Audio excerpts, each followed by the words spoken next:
Hello everyone, welcome back to my YouTube channel. My name is Dr. Chiranjeev Kaur. Guys आज हम लोग पढ़ने वाले हैं comparison of main features of mitosis and meiosis. तो mitosis meiosis बहुत ही basic concept है जो हम लोग बहुत बचपन से पढ़ते आ रहे हैं। तो आज मैं आप लोग के सामने सिर्फ एक आउटलाइन मतलब प्रेजेंट कर रही हूँ जो कि माइटोसिस मियोसिस के मेन डिफरेंसेस होते हैं। ठीक है, क्लास शुरू करने से पहले एक छोटी सी बात, ये आपके टॉपिक सीए साइड के लिए बहुत इंपॉर्टेंट हो सकते हैं जिसका एग्ज़ाम अभी पास ही में है। देखिए, माइटोसिस यानी कि जिसमें हम इक्वेटोरियल मींस इक्वल डिवीजन कहते हैं, और जो मियोसिस होता है जिसको हम एक अनइक्वल या रिडक्शनल डिवीजन कहते हैं। माइटोसिस सबसे पहली बात डिफरेंस देखते हैं कहाँ पर होता है। माइटोसिस सोमैटिक सेल्स में होती है और सभी सेल्स में बेसिकली होती है माइटोसिस। मियोसिस केवल सेक्सुअल साइकिल में ही होती है और उन्हीं सेल्स में होती है जिसमें सेक्सुअल साइकिल होगी। पहला डिफरेंस आता है माइटोसिस में कि यहाँ पर जब कोई एक सेल डिवीजन होता है तो उससे दो डॉटर सेल बनती है, यानी कि एक पेरेंट सेल है और उससे दो डॉटर सेल बन गई। और जब मियोसिस की हम बात करते हैं तो उसमें दो सेल डिवीजन होते हैं जिसकी वजह से चार सेल्स बनती है, यानी मियोसाइट या जो मियोटिक सेल्स हैं वहाँ से पहले डिवीजन में आपको दो सेल्स मिलेंगी, फिर इन दोनों से आपको दो दो मिलेंगी, यानी टोटल प्रोडक्ट मियोसिस के हो गए 4। नेक्स्ट आपका जो क्वेश्चन बनता है या नेक्स्ट पॉइंट आता है कि क्रोमोसोम का नंबर कितना रहता है। माइटोसिस के अंदर क्रोमोसोम का नंबर हर न्यूक्लियस के अंदर वो मेंटेन रहता है डिप्लॉइड सेल्स के लिए, यानी कि अगर 2n है तो 2n ही रहेगा, अगर n है तो n ही रहेगा। ओके, जितना भी नंबर था क्रोमोसोम का वो मेंटेन रहता है। बट मियोसिस में जो नंबर होता है वो हाफ हो जाता है, यानी 2n से n बन जाते हैं। Okay, now coming to the third difference. पहला आता है इसमें केवल एक ही प्री माइटोटिक एस फेज होती है एक सेल साइकिल डिवीजन में, यानी कि ये देखिए किस तरीके से सेल डिवीजन होता है। सेल का साइकिल होती है, सबसे पहले आती है G1 फेज, फिर आती है S फेज, फिर आती है G2 फेज, फिर आती है M फेज, फिर आती है G1। यहाँ आपको दिया गया है कि डीएनए कितना है। G1 से S फेज तक के बीच में जो डीएनए का नंबर है वो है 2, यानी 2n। S से लेके M फेज तक, M फेज के स्टार्टिंग तक आपका इसका नंबर हो गया 4n। उसके बाद M से G1 तक अगेन ये हो गया हाफ n, 2n। ओके, तो इस तरीके से आपका एक एस फेज होती है। यहाँ पर अगर हम बात करते हैं एक प्रीमियोटिक एस फेज के लिए एक ही एस फेज होती है, यानी कि यहाँ पर दो सेल डिवीजन होते थे, मैंने आपको अभी बताया था। तो दो सेल डिवीजन के लिए केवल एक ही एस फेज होती है, यानी ये 2 से स्टार्ट होके एक एस फेज आई, फिर एस से G2 फेज तक आपका चला, फिर आती है M1। M1 के बाद ये हो गया 2n, 4n से हो गया है 2n, और 2n से फिर वापस हो गया है n। ओके, तो ये हमारा बन जाता है n। शुरुआत हुई थी 2n से, बन गया है n। Clear? Meiosis 1, meiosis 2। Number 4, normally कोई भी पेयरिंग नहीं होती है होमोलोगस क्रोमोसोम्स की प्रोफेज के अंदर माइटोसिस में। सो माइटोसिस में जो भी क्रोमोसोम है वो अलग अलग होते हैं, कोई पेयरिंग नहीं होती है। सो एक क्रोमैटिड यहाँ पर है, क्रोमोसोम एक यहाँ पर है, एक क्रोमोसोम यहाँ पर है, इनकी पेयरिंग नहीं हो रही है। लेकिन मियोसिस में दो जो क्रोमोसोम्स होते हैं होमोलोगस क्रोमोसोम, यानी कि एक क्रोमोसोम मदर से और एक क्रोमोसोम फादर से जो हमको मिलता है, वो आपका प्रोफेज में जाके अलाइन हो जाते हैं और एक दूसरे से जुड़ के बाईवैलेंट बना देते हैं। इसी बाईवैलेंट को हम टेट्राड स्टेट भी कहते हैं, क्योंकि 1, 2, 3 एंड 4 चार इसमें क्रोमैटिड्स पाए जाते हैं इसलिए।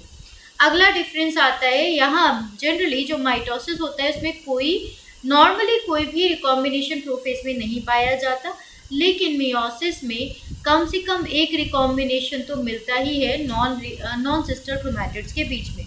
जो क्रॉसिंग ओवर होती है उसको कियास्मेटा से रिप्रेजेंट किया जाता है और उस क्रॉसिंग ओवर का रिजल्ट ही है आपका रिकॉम्बिनेशन। इसके अलावा नंबर 6 पर आते हैं बाई ओरिएंटेड सिस्टर काइनेटोकोर।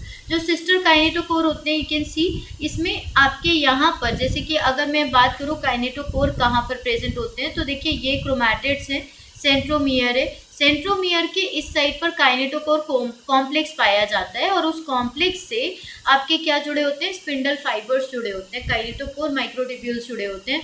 तो ये जो काइनेटोकोर माइक्रोट्यूब्यूल है ये बाई ओरिएंटेड होते हैं, यानी कि एक क्रोमोसोम से दोनों जगह पर जुड़े हुए होते हैं। यहाँ की बात करें मियोसिस में तो को ओरिएंटेशन पाया जाता है, को ओरिएंटेशन सिस्टर काइनेटोकोर का, यानी कि एक क्रोमोसोम की तरफ और इधर दूसरे क्रोमोसोम के साइड पे, बीच वाले दोनों से नहीं जुड़ा हुआ है। मियोसिस 1 में ऐसा होता है, और अगला जब हम पॉइंट समझते हैं, यहाँ पर कोई भी कोहेशन सिस्टर क्रोमैटिड में नहीं होता, प्रोफेज के टाइम पर ही वो अलग हो जाती हैं दोनों सिस्टर क्रोमैटिड। सो अब हम पूछा जाए माइटोसिस में क्या अलग होता है बेटा, सिस्टर क्रोमैटिड अलग हो जाते हैं।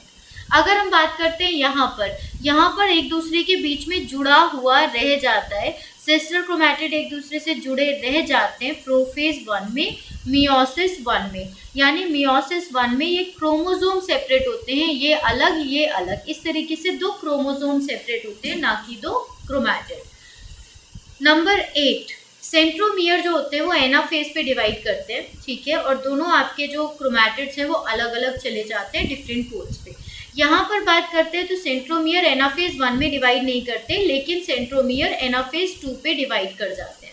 तो यहाँ पर देखिए सेंट्रोमियर एक दूसरे से अलग नहीं हो रहे हैं, बट एनाफेज 1 में, एनाफेज 2 में आके ये दोनों अलग हो रहे हैं। कंजर्वेटिव प्रोसेस है माइटोसिस, यानी कि जो डॉटर सेल्स का जीनोटाइप है वो बिल्कुल पेरेंटल जीनोटाइप के बराबर होता है, बिल्कुल एक जैसा होता है। लेकिन अगर हम मियोसिस की बात करें, क्योंकि वहाँ रिकॉम्बिनेशन हुआ था इसलिए यहाँ पर वेरिएशंस होते हैं, तब मियोटिक प्रोडक्ट्स बनते हैं। इसके अलावा बात करते हैं माइटोसिस जो होती है वो हैप्लॉइड और डिप्लॉइड दोनों ही सेल्स में हो सकती है, लेकिन मियोसिस जो होती है वो डिप्लॉइड से शुरू होके फिर इसके बाद डिप्लॉइड या मल्टीपल, मतलब वो जो सेल्स होती हैं वो डिप्लॉइड भी हो सकती हैं या मल्टीपल भी बन सकते हैं इसके बाद, ठीक है जी।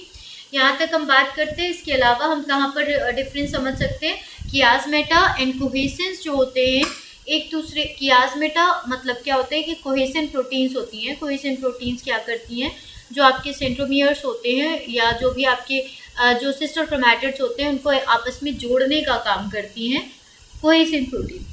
तो जब भी कोई कियास्मेटा बनेगा, कियास्मेटा जैसे कि ये वाला पोर्शन है जहाँ क्रॉसिंग ओवर हो रही है, उस जगह पर कोहेसिन मतलब क्या करते हैं, ये होमोलोगस क्रोमोसोम को एक दूसरे का जोड़ने का काम करते हैं। तो जो भी आपके होमोलोगस क्रोमोसोम है, ये एक होमोलोगस क्रोमोसोम है, ये एक क्रोमोसोम है, ये क्रोमोसोम है, तो इसको हम क्या कह सकते हैं, को ओरिएंटेड सिस्टर क्रोमैटिड। एक ब्लू है एक रेड है और इन दोनों के बीच में क्रॉसिंग ओवर चल रही है, और इस वाले सेंट्रोमियर से ये वाला आपका स्पिंडल फाइबर्स अटैच है, ये स्पिंडल है, राइट। ये स्पिंडल अटैच है किसके थ्रू, सेंट्रियोल के थ्रू। अब यहाँ से ये इधर जा रहा है, यहाँ से ये इधर जा रहा है, तो ये जो एक दूसरे से जुड़े हुए हैं ना, वो एक दूसरे से कोहेसन से जुड़े हैं। दूसरी बात, कोहेसन का काम माइटोसिस और मियोसिस में किस टाइप से होता है वो देख लेते हैं।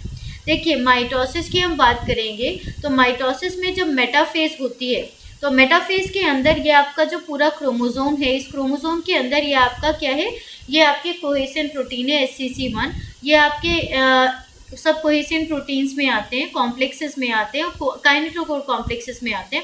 ये कोहेसन प्रोटीन है SCC1 और दीज आर काइनेटोकोर कॉम्प्लेक्स में आते हैं शुगोशिन एंड मी S332, ठीक है। इसके अलावा अब क्या होता है, सेपरेज प्रोटीन को सेपरेट कर दिया जाता है। ये सेपरेज प्रोटीन है, सेपरेज प्रोटीन जब आती है तो ये प्रोटीन कॉम्प्लेक्सेस अलग हो जाते हैं। जब ये प्रोटीन कॉम्प्लेक्सेस अलग हो जाते हैं, कोहेसन अलग हो जाती है, फिर एनाफेज में दोनों सिस्टर क्रोमैटिड्स अलग हो जाते हैं। लेकिन मियोसिस में देखिए क्या होता है, मेटाफेज 1 आया, ये कोहेसन है जिसने इस वाले सिस्टर क्रोमैटिड को इस वाले सिस्टर क्रोमैटिड को अलग अलग जोड़ा हुआ है, राइट। अब यहाँ पर एक प्रोटीन और काम करती है जिसको हम REC8 प्रोटीन कहते हैं।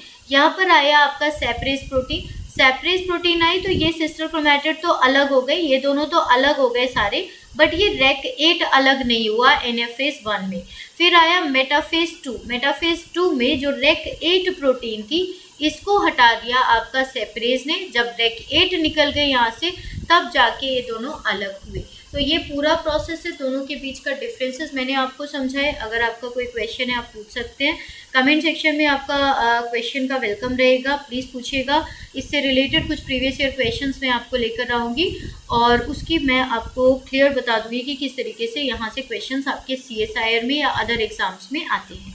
Thank you so much guys. अगर आपने अभी तक चैनल सब्सक्राइब नहीं किया है तो कर लीजिएगा। Take care, bye bye.